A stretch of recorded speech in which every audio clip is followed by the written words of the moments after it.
3:49 p.m. on the 4th of June. And so we've got a car that has activated the garage door to open, bypassing the motion sensor inside the garage. There's also a car that wants to enter. The garage door is fully open.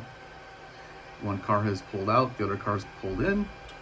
Now the timer has started. Since the car has crossed the safety beams, the timer has started for the door to close automatically.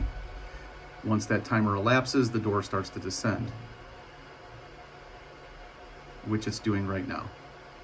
The door has already started descending and the vehicle drives into it because they didn't pull into the driveway, wait for the sensor outside the garage to detect their RFID tag and open the garage door for them to pass through.